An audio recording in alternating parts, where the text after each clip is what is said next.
dreaming of Sweden. Mm, You know, the cutting-edge innovation, those serene green cities. It's definitely a magnet for international students. absolutely. But actually getting that study visa, well, sometimes it feels like you're trying to crack some kind of code. It can seem that way, yeah. So today on the deep dive, we're aiming to cut through all that confusion, give you the essential insights fast. Hmm. We've got a great pile of sources here, guides, expert advice, even some real success stories. Yeah, some really useful stuff. And our mission, pretty simple, boil down everything crucial about the Sweden study visa for 2025. So you're informed, but not, totally overwhelmed. Exactly. We'll look at why Sweden is such a draw, what exactly you need to get ready, the actual steps to apply, and maybe most importantly, how to avoid the common slip-ups. The pitfalls. The pitfalls, yes.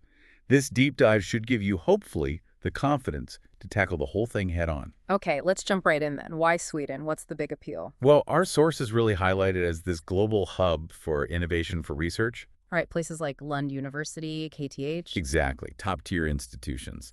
But it's not just academics, is it? No, definitely not. The quality of life comes up again and again. Green cities, strong social support. And loads of programs taught in English, which is a big plus for international students. Okay, so how does all that connect to the visa itself? It's interesting, actually, because if you're from outside the EU or EEA, the European Economic Area, and you plan to study for more than 90 days, Which most university students would be. right, then you need what's officially called a residence permit. People often just call it a study visa, but the permit implies something more. Like a longer term thing. Exactly. It signals a bigger commitment, which is partly why the requirements are, well, pretty thorough. Okay, so what are those requirements? What's the checklist? All right, the basics. A valid passport, obviously. Mm-hmm. Then the big one, your official acceptance letter from a Swedish university.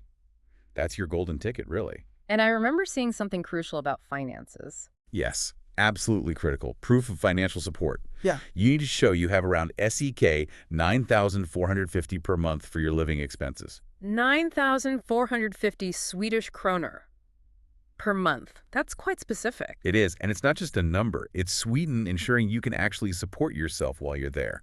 It shows you're serious and self-sufficient. Okay, so you've got your acceptance, you've got your funds sorted. What's the application process itself look like? It's mostly online, which is convenient. You go through the Swedish Migration Agency's website. Migrations for Go. That's the one. You prepare your documents digitally, submit the application, pay the fee. It's about SEK 1,500 right now. Oh, okay. And then you might need an appointment for biometrics, fingerprints, photo, that sort of thing. Right, but it sounds straightforward. Yet people run into problems. They do. And this is where it gets interesting and honestly a bit tough for some. Okay. First off, processing times. Our sources say it can take 3 months, maybe even longer. Wow, okay. So applying early is not just advice, it's essential. Absolutely essential. Don't wait. But the really striking thing, the main reason for rejection, Yeah. financial evidence, or rather lack of sufficient clear evidence, accounts for something like 43% of rejections. 43%, that's huge. Just on the money aspect. Primarily, yes. Or issues related to it. Other things pop up too, like incomplete documents, applying too late, or maybe not doing well in an interview if one is required. So how do you avoid that financial trap? What makes the evidence good enough? Well, Dr. Linda Ekstrom, a migration advisor quoted in one source, puts it perfectly.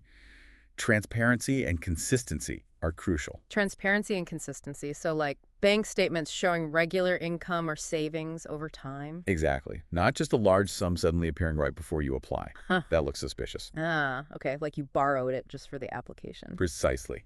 You need to think like the visa officer, one source suggests.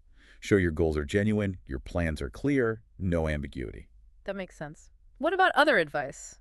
Anything beyond the paperwork? Yeah, definitely. Students who've been through it, like Abhishek Raj mentioned in the sources, suggest using forums. Reddit, studyinsweden.sa, places you can get firsthand tips. Real-world experience. Right. And experts like Dr. Anna Carlson from Uppsala University emphasize that the system is set up to help international talent as long as you meet those core requirements, fair and square. So, assuming you navigate all that, you get approved. What happens next? You land in Sweden. Then what? Then it's about getting yourself set up, integrated, first stop. Hmm. The Swedish tax agency, Skatteverket. For the famous person number. Exactly. Your personal identity number, you absolutely need this. It's the key to almost everything. Like opening a bank account, getting a phone plan. All of that. Healthcare access, library cards, everything. Life's pretty difficult without it. Okay, essential step. And what about work? Can students work? Yes, and this is a major advantage Sweden offers. Lars Nystrom, a migration consultant, points this out. What did he say? He highlighted that Sweden lets students look for jobs after graduating. You can work pretty much without hour limits while studying. No limits. That's generous. It is. And then you could apply for a permit to stay for 12 months after graduation, specifically to find work or even start your own business. Wow. Okay. So it's not just about the education, it's a potential career launchpad. Definitely. It makes Sweden a really attractive long-term option for many. And we saw examples, right? People who got help. Yeah, real stories. Sharath R., who initially got rejected but fixed his financial docs with guidance. Sandesh Gowda, who got a scholarship and smooth visa process. Nanditha M.G., she went from total confusion to clarity in a week with structured help. Shows that preparation and sometimes getting the right advice really pays off. Absolutely. So wrapping this up, what's the main takeaway for someone listening who's thinking about Sweden for 2025? I'd say thorough preparation is non-negotiable. Yeah. Get your documents perfect, especially the financial proof. Be proactive. Apply early. Right. Don't underestimate the details. And remember, the Swedish system, while strict on entry, is actually quite supportive of integrating international talent long-term. So here's a final thought to leave you with. Considering Sweden's focus on innovation and these pretty generous post-study work options, how might that study visa be more than just a permit to learn? Could it actually be your gateway to a whole new career landscape? Something to think about as you plan your next steps?